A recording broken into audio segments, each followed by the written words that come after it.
Thank you for watching our live briefing for Tuesday, August 25th. It's nice to be back in Cerebral November Theater after being in the studio for a couple weeks. Today, I'll share an update on our COVID situation here on campus. And then, as I promised on Thursday, I'll share a little bit of the work that's been happening with the Governor's Long-Term Care Task Force that I've been part of now since the very beginning. After me, you will learn about upcoming performances, both outside performances and here in the studio streamed on TV 970, as well as an art studio update from Jessica Corbitt, and then Lynn McClintock from Pastoral Care has our Pastoral Care segment. So to start with, let me provide you with a Westminster Canterbury update on our testing that we've done. Last week, we tested 189 employees and 136 residents. I have wonderful news. All of the test results have come back negative.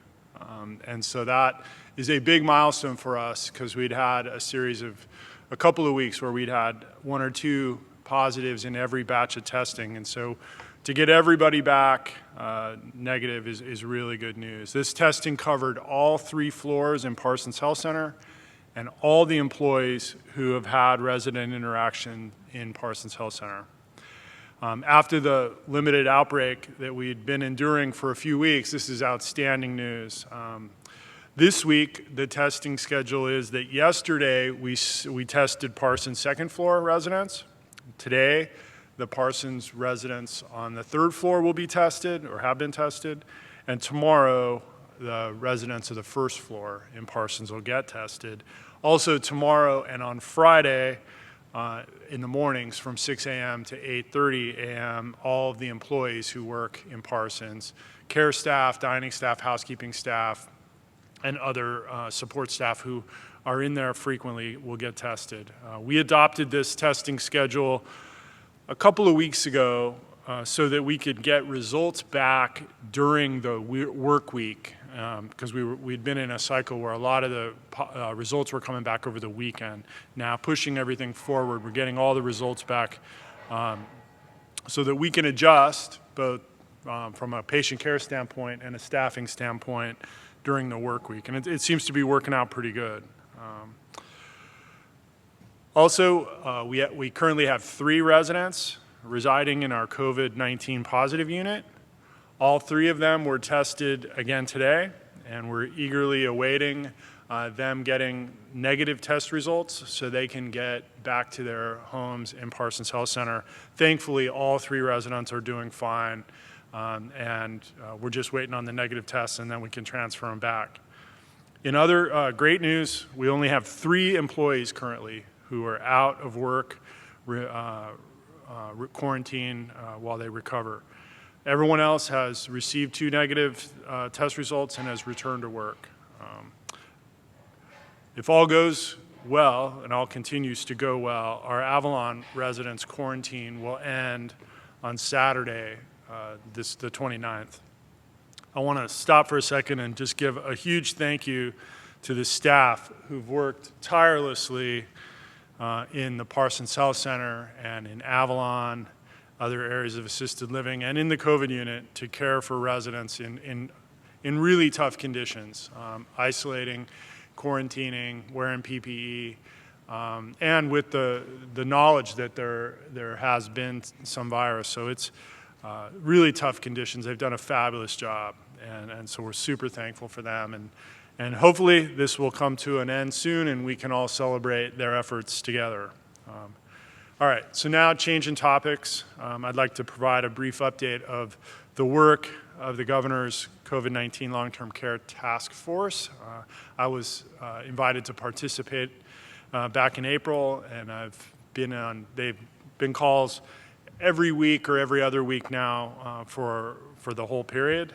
The task force is led by Dr. Lori Forlano, who is the Deputy Commissioner of Public Health for the Virginia Department of Health, and she's assisted by Gina Berger, who's the Chief Deputy Commissioner for DSS, Department of Social Services. Pretty much every week, and now we've gone to every other week. The meeting starts with, it's a a virtual meeting, a Zoom type meeting. We meet, we start out by talking about the data, just like I've done for 6 months now. Every meeting starts out with a review of the pandemic data as it relates to long-term care.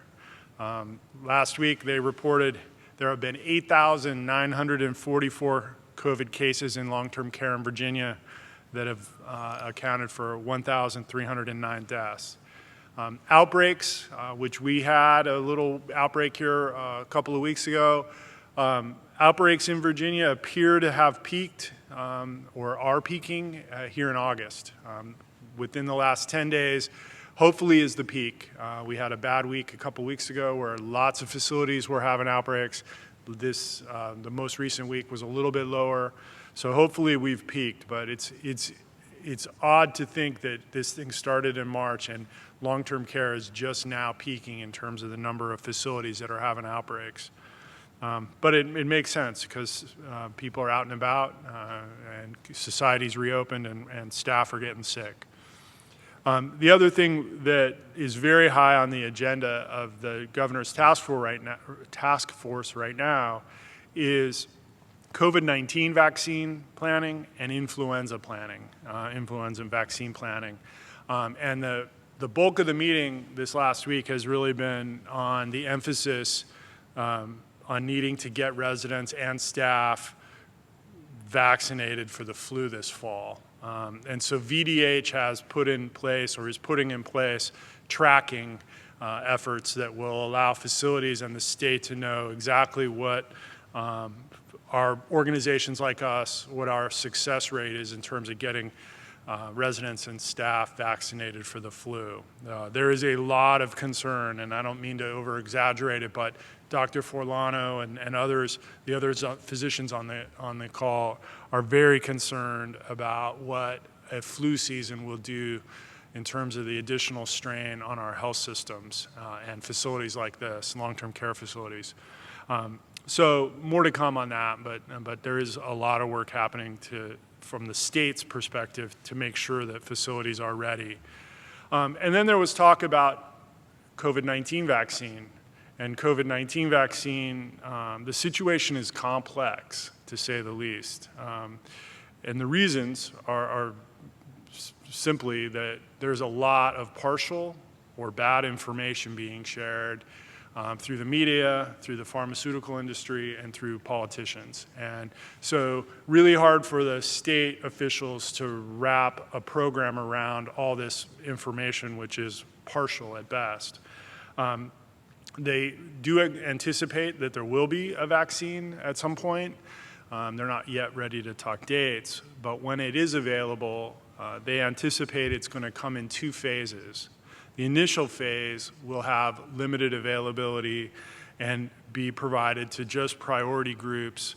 They haven't specified what that means, but the speculation is it's healthcare workers, first responders, essential workers, and high-risk populations.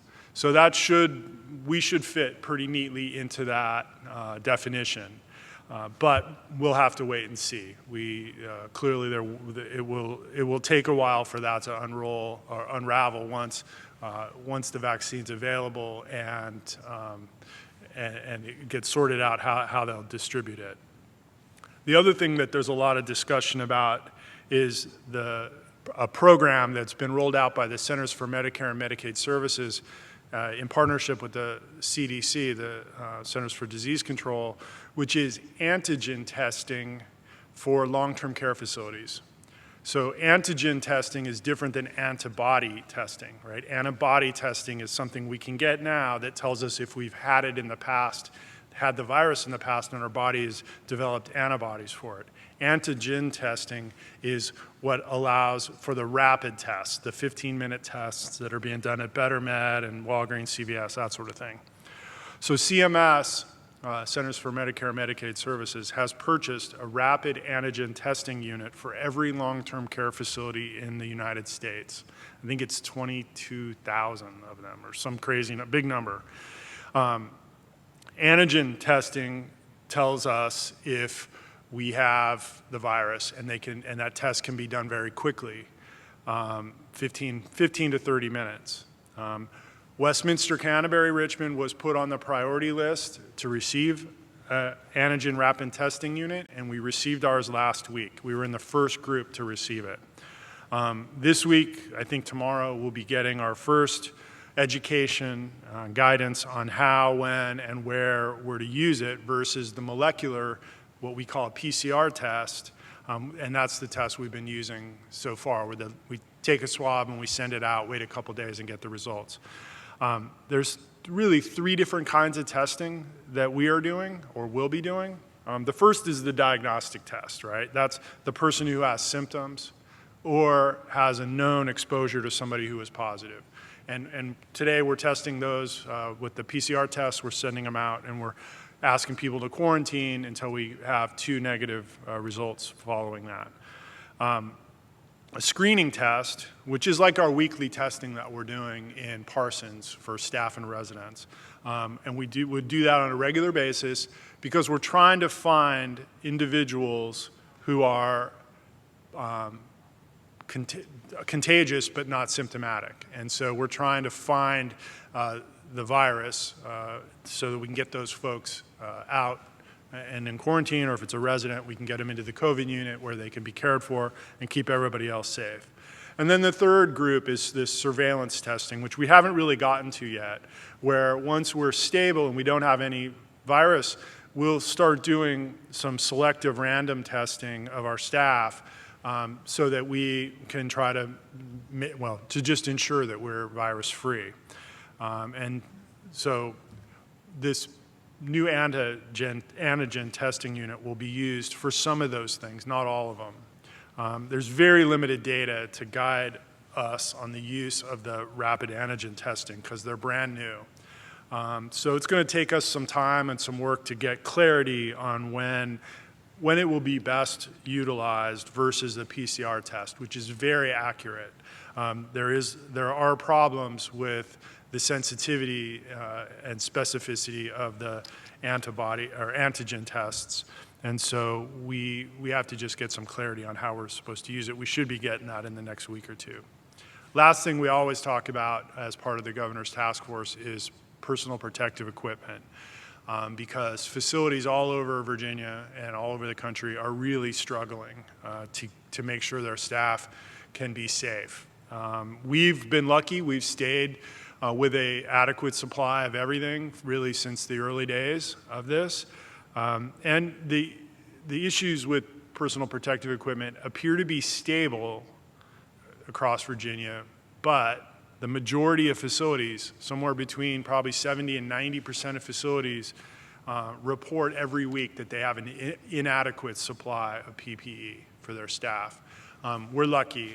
We've had an adequate supply since the beginning, and we're in good shape today, but the vast majority of facilities just don't have enough. And so they're struggling with gowns or N95s or whatever the supply item is. So that's the gist of what we've been talking about the last couple of weeks. As more information comes along, especially as it relates to the things you might be interested in, like the vaccine and testing and how we're going to be using this rapid testing tool, I'll share it with you, or Will Blackwell. Someone will be up to share it with you. That's all I have today. I'm going to be taking the next couple of days off, so I won't be with you on Thursday. Deborah Jacobson will be sharing whatever it is I would normally share. So I will see you again next Tuesday. Thank you so much, everyone, for taking care of yourselves and take care of each other. Next up is Jessica Corbitt.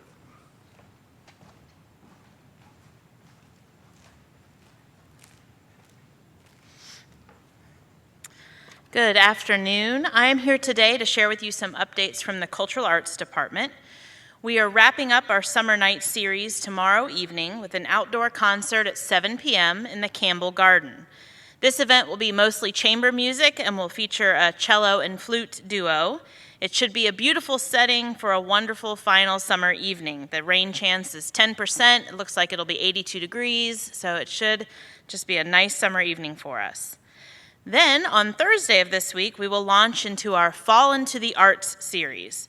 This will cover programming in September and October, and you will begin to see these posters around the campus very soon. The programming consists of a mix of performance types. We will have in-person outdoor concerts, live virtual concerts from our theater, and we're even going to try a few outdoor movies on the Ellipse. So I hope that you will join us as we continue to navigate these changing tides while focusing on the importance of the arts as part of our wellness. The fall series, as I said, will kick off on Thursday, and this will begin with our partnership with Richmond Performing Arts Alliance. We will host 3 concerts over the next few months here in our theater. These events will be shown to you live on TV 970, but they will also broadcast out to the Richmond community through the subscribers to the Arts Alliance patrons. It's a great partnership for our community to creatively find ways to support our local artists, and we are thrilled to be in partnership with them. Thursday evening will feature Shannon Gibson Brown and Joshua Wortham, and they will be doing a tribute to Patsy Cline, so I'm sure we will all love those beautiful songs. I also want to let you know of another partnership we've established with the Richmond Symphony. We have worked out an agreement with the Symphony to broadcast their upcoming performances on TV 970. These will be their Masterwork Series concerts, the one in September, October, and November. This is a new agreement that we just worked out this morning, so we have not landed on the date that those will air on TV 970, but more information will come in the tails. It will be similar to the Tunes on Tuesday when we played their summer recital series. So we will play that Masterworks concert a few days after it happens downtown. We'll be able to bring it to you on TV 970. Another exciting thing happening in cultural arts will be the return of our art instructors. We will begin to bring back our art instructors after Labor Day. The instructors will follow the same screening processes that our staff do. The class sizes will be limited due to maintain social distancing in the art studio, but I know that we are all thrilled to welcome our instructors back and to see them again. We will have open studio with Tommy, pastels and drawing with Dale, pottery with Cindy, small crafts, watercolor will continue with Emma Lou, weaving with Susan, and Clint will also return to assist residents in the wood shop. So look for more details in the tales about that, and feel free to contact Sarah Abernathy. We will continue to navigate these new norms with abundance of caution, and with the safety of our residents will remain at the forefront of all the decisions that we make, but we look forward to having a little fun with you in the arts coming up. Take care, and next up is Lynn McClintock.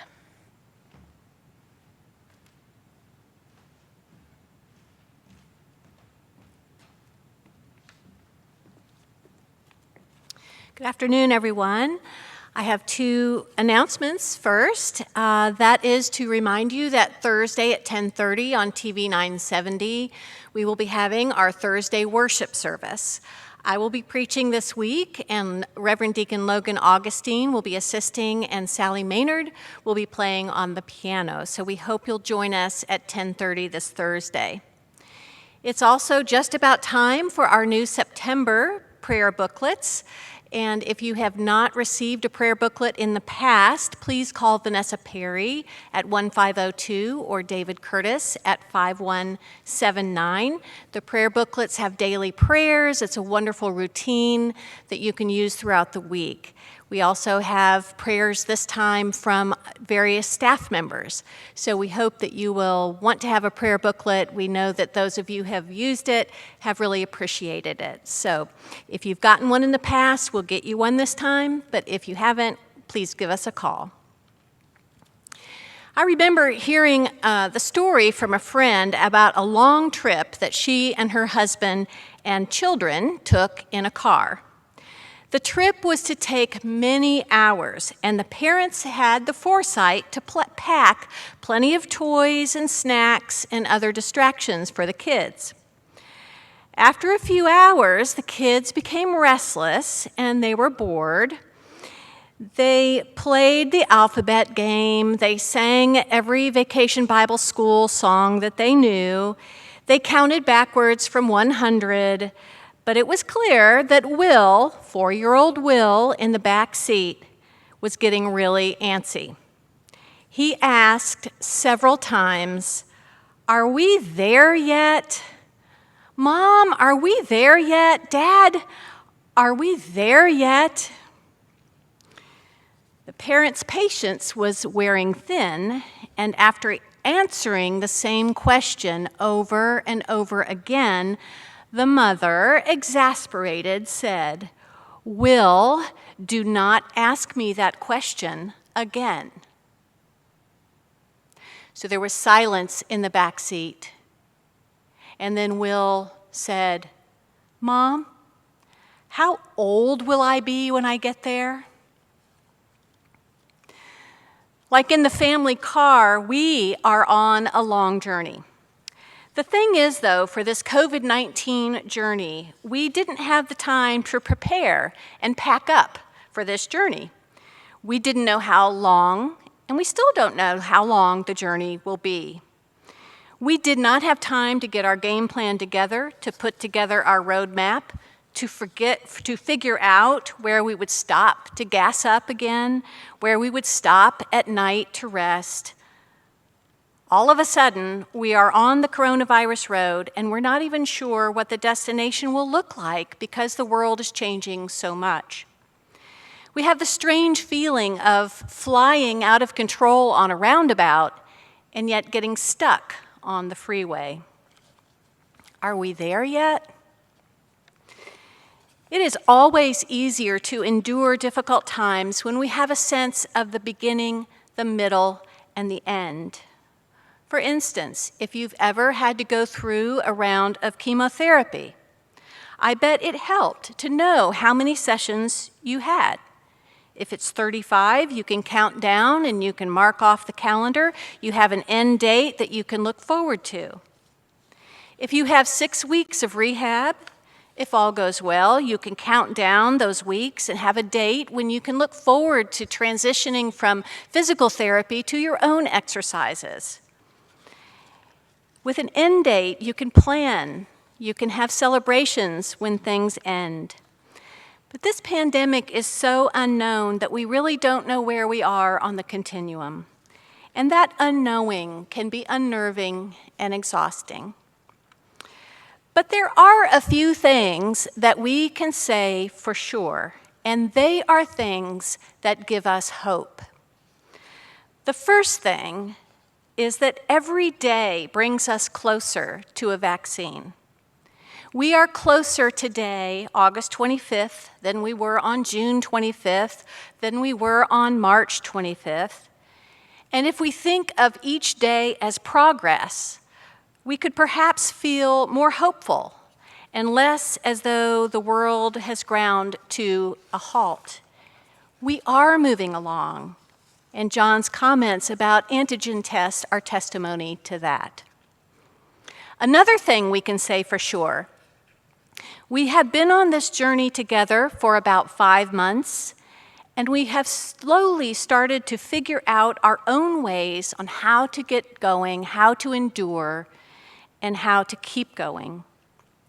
We don't know if we are in the middle, the beginning, or the end, but when we focus on where we are right now, it can help us manage the anxiety that we may feel with the question, are we there yet?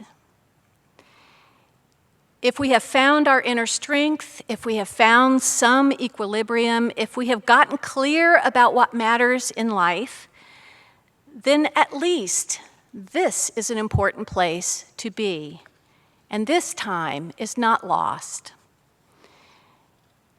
So the question may not always be, are we there yet? But rather, are we here yet? Are we really present in our moments to find a sense of peace or trust or relief from questions we cannot answer?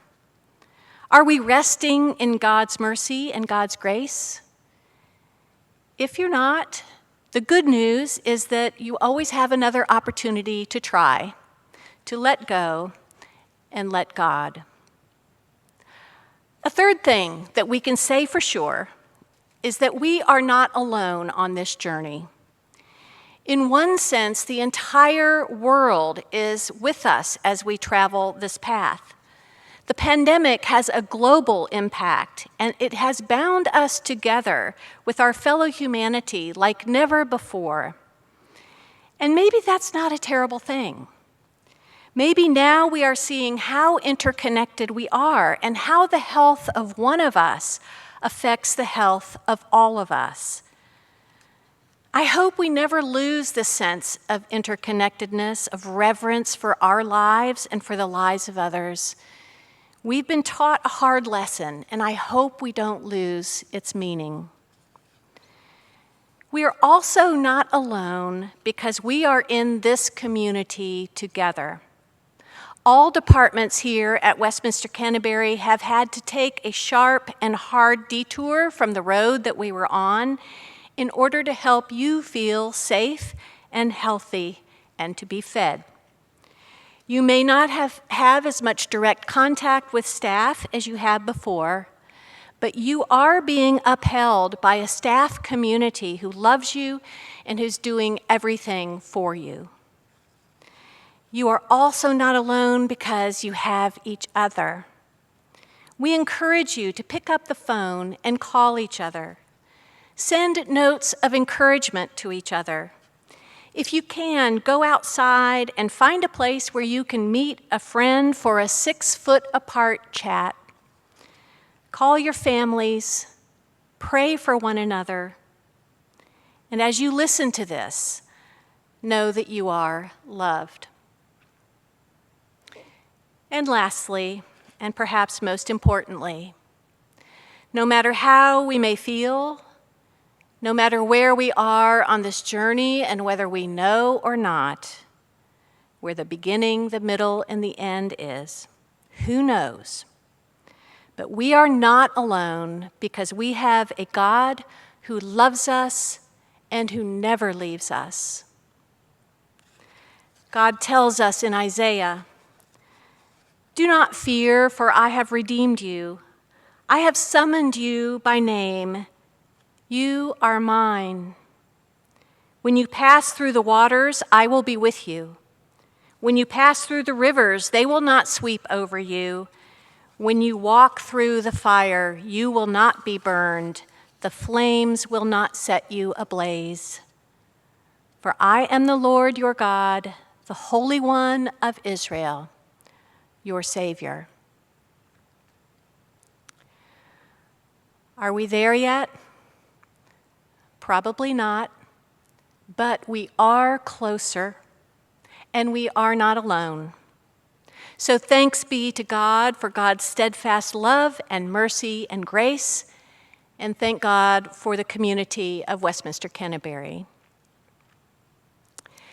I'll close in a prayer. This is a prayer for travelers from the Book of Common Prayer, since we are on this journey together. Let us pray. O God, our Heavenly Father, whose glory fills the whole creation, and whose presence we find wherever we go, preserve those who travel, surround them with your loving care, protect them from every danger, and bring them in safety to their journey's end. Through Jesus Christ our Lord. Amen. We are glad that you joined us today, and we hope you'll join us on Thursday at 3 p.m.